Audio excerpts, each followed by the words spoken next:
Nation, what is going on? Welcome to another episode of the HawksFanTV podcast. I'm your host, Mac, joined by my co-host, Alex. I hope you guys have been staying happy and healthy out there. Sorry for the slight hiatus. Alex and I both were a little under the weather last week, and we're not able to get an episode out.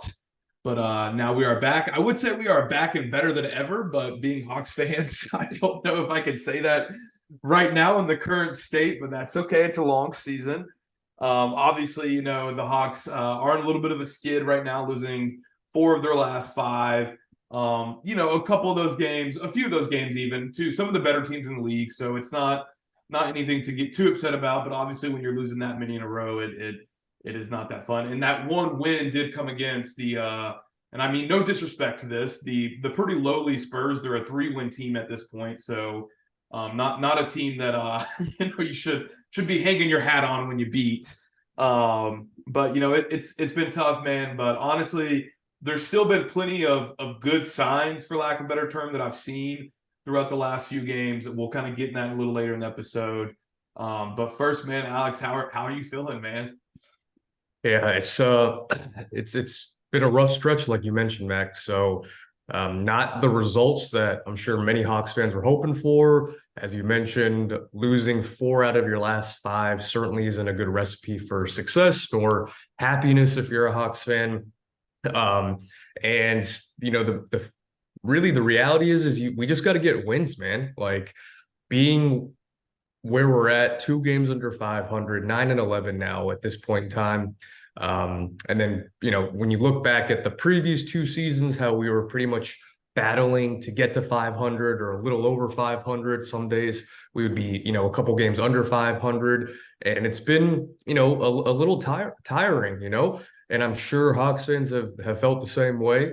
It's, almost 3 years now of just pure mediocrity. And we thought things would be different this year, with Quinn coming in, implementing his new system, but it's still very reminiscent of the last 2 years of this Hawks team. And I'm just hoping and praying that we don't get stuck like this for the whole season, right? Like, the silver lining is it is still early. I don't think we're going to play this poorly for the whole entire 82-game season. But if we go off of history and evidence for the past two plus years, it's going to indicate that maybe we are going to end up being 500-ish, at the end of the season. We're another playing team. Hopefully that doesn't happen, but we'll see. I'm just praying for a fastest possible recovery for Jalen Johnson as quick as possible. And it's crazy to say, like, in this offseason, Mac, if you and I were to say, like, hey, if Jalen Johnson were to get hurt for 4 to 5 weeks, I think this team would still be pretty good. And now, looking back at that statement, that would be ridiculous to say because we see how much of an impact Jalen Johnson has. And I know it might be a little hard to comprehend for some people because even when we had Jalen Johnson healthy, we were still like 500 or maybe like one game above 500. But man, the impact that Jalen has both offensively and defensively is very, very missed.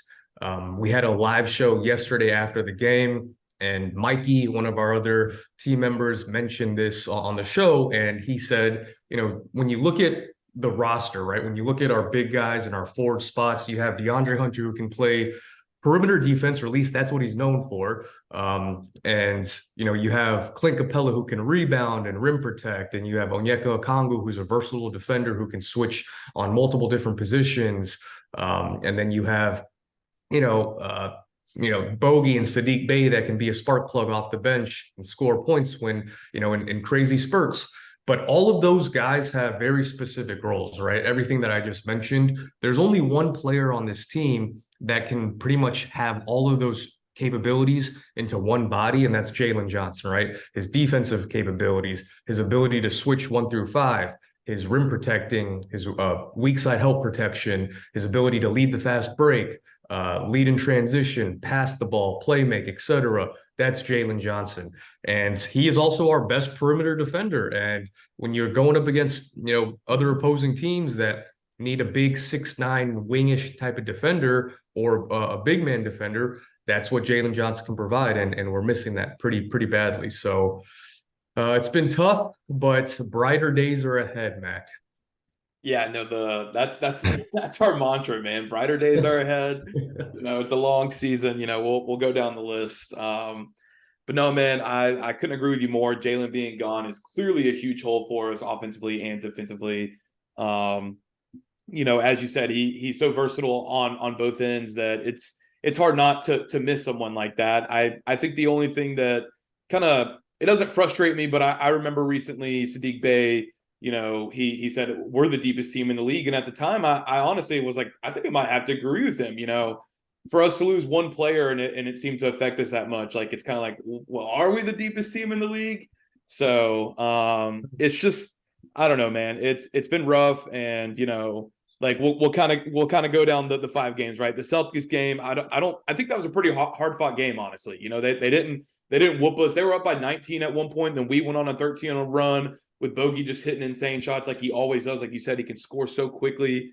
That was a hard fought game, and honestly, man, like no shame in at this point in the season, and maybe even at the end of the season, accepting the Boston Celtics on paper might be a better team than us, right? Like that's okay. They're a great franchise, man. There's nothing wrong with that.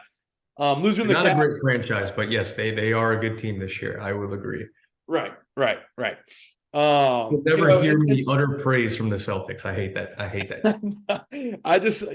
I hate praising them too, but I also definitely reached a point where I'm like, I'm not going to be, stupid about it and ignore their prowess and what they can do as a team. But losing to the Cavs, I got to admit that one, like watching it, we would have had to make the in-season tournament to we would have made it if like 7 teams lost or something. It was some crazy thing. So I don't think those guys cared about that game at all. Clearly, Cleveland cared a little bit more than we did. I didn't think too much in that loss. Trae had a little bit of a stinker game, the only bad game he's had in like the last month, honestly. And we'll get in that a little more. Then we play the Spurs, man, and that was just a shootout, which is a classic Hawks game this year. Trae hit some incredible shots at the end. He's a beast. Put up 45 points, 45 and 14, even. So that's just a stat line that is just insane. Even added 4 boards on top of that. So, Trae kept playing well. Lost to the Bucks again, which again, like I felt like that was a decently hard fought battle. They pulled away to the end, but we were in it. God, we should have won that game. Though that game was so frustrating. Oh yeah, no, that was a frustrating game. But again, that was like, bro, they got Dame Lillard, they got Giannis Antetokounmpo. Like I'm not going to sit there and be that upset about that one individual loss. But when it starts piling up, that's when you're like, okay, what the hell, man?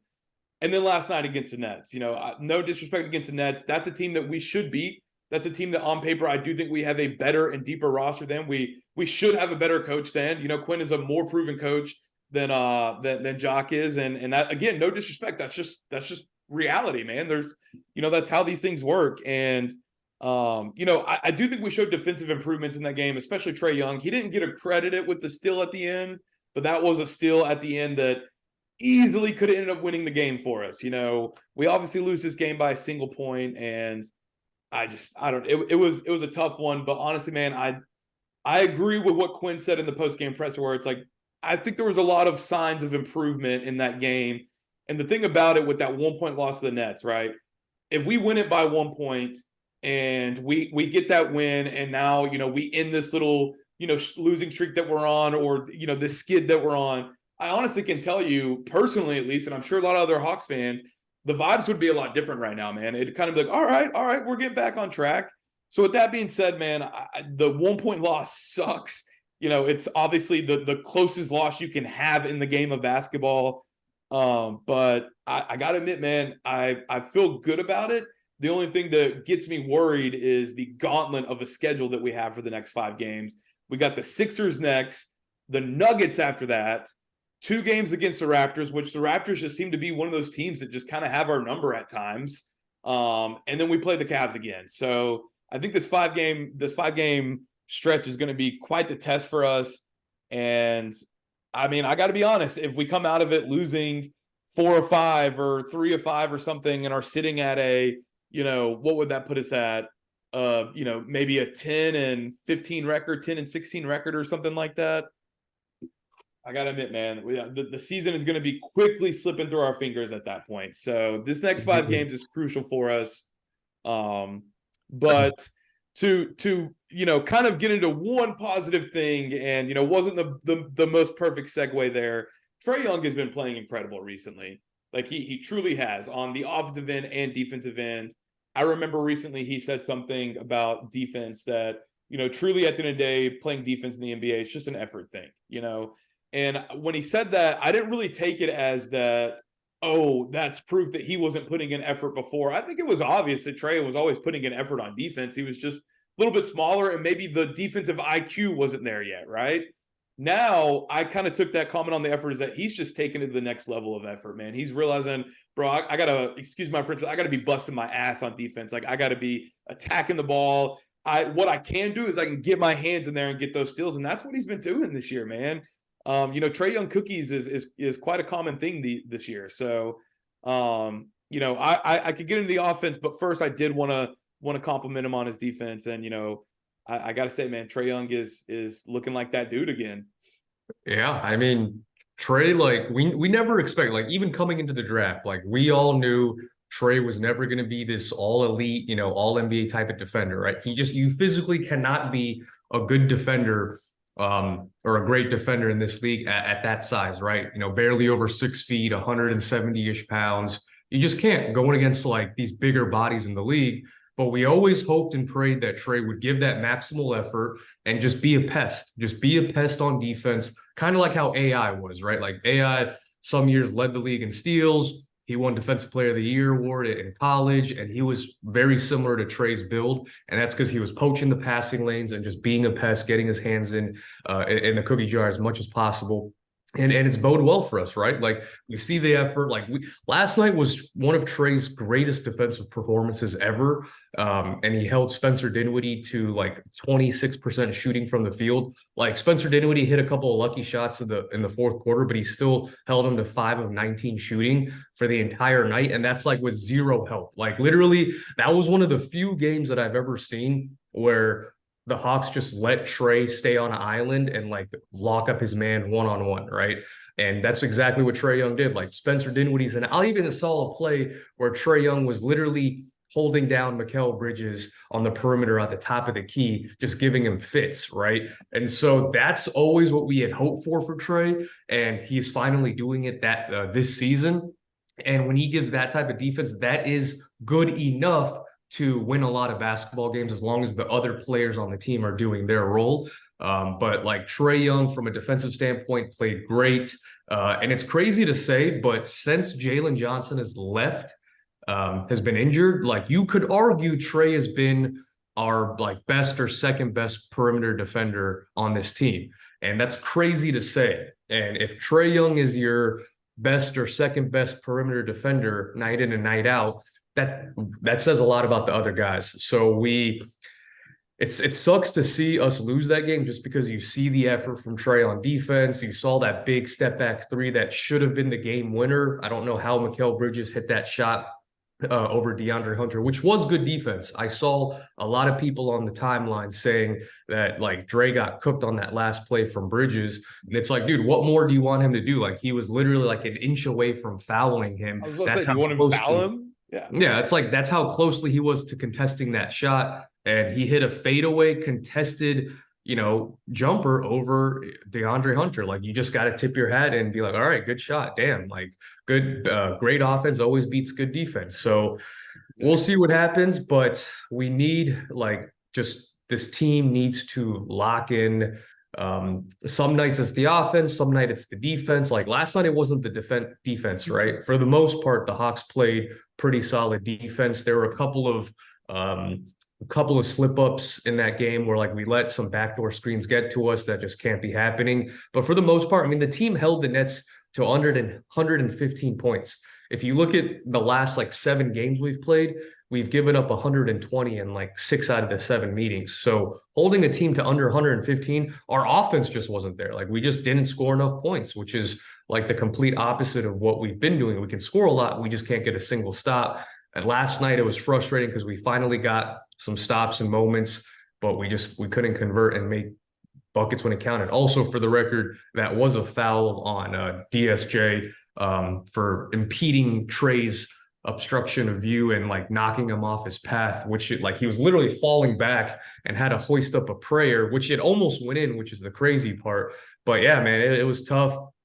Um, but all in all, Trae Young's been playing great, and you love to see it. Hopefully that doesn't discourage him. The worst thing that could happen is like if Trae's like, man, I'm giving all this effort on defense and I'm playing my ass off, but our guys aren't doing their part.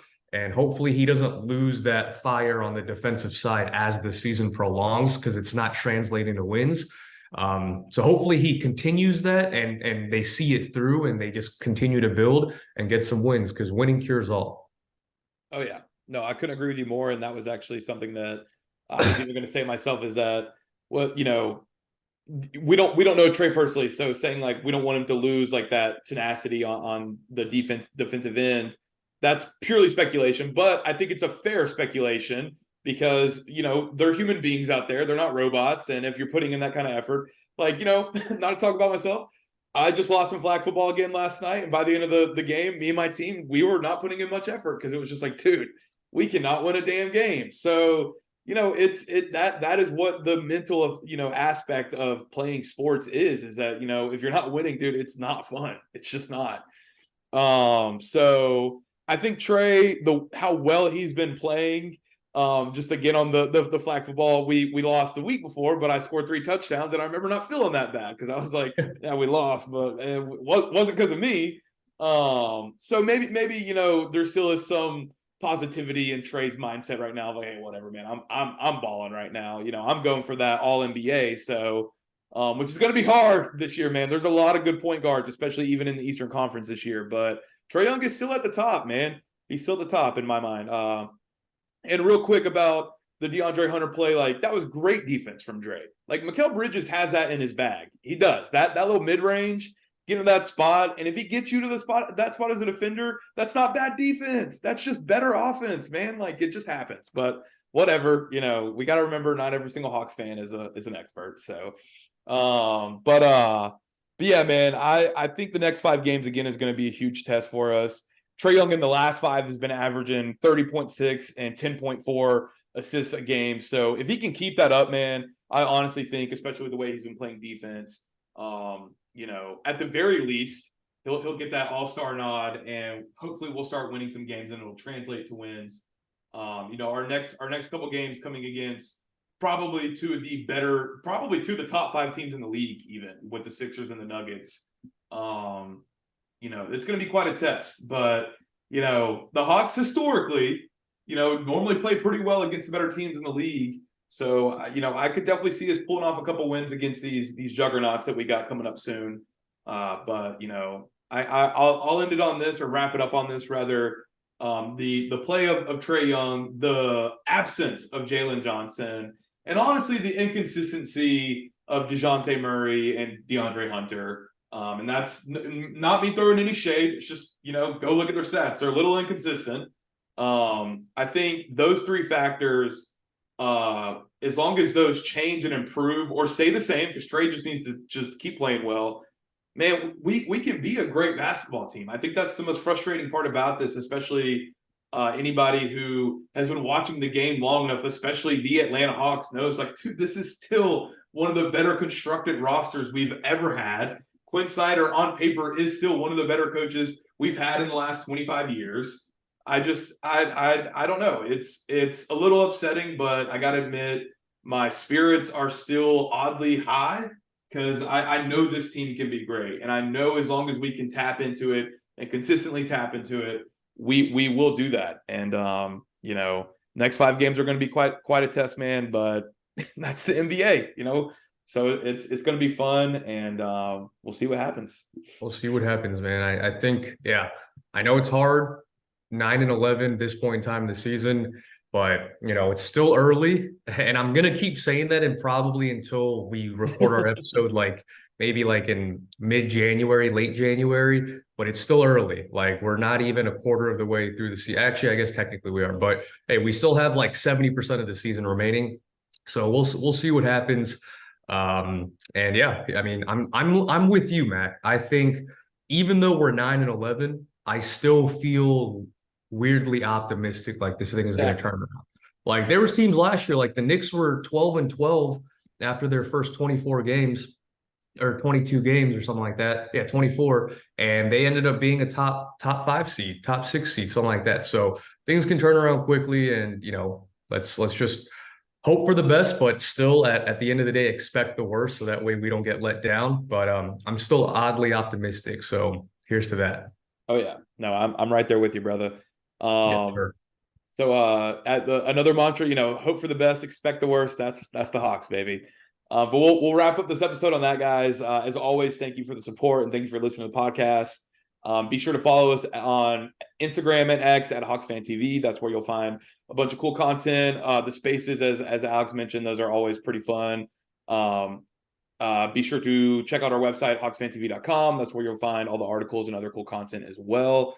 We have been pumping out the content this year, guys. We are trying to become the number one outlet for you guys, and we're well on our way to doing that. So thank you for support as always, and be on the look for more. And as always, go Hawks, baby. Yes, sir. Go Hawks.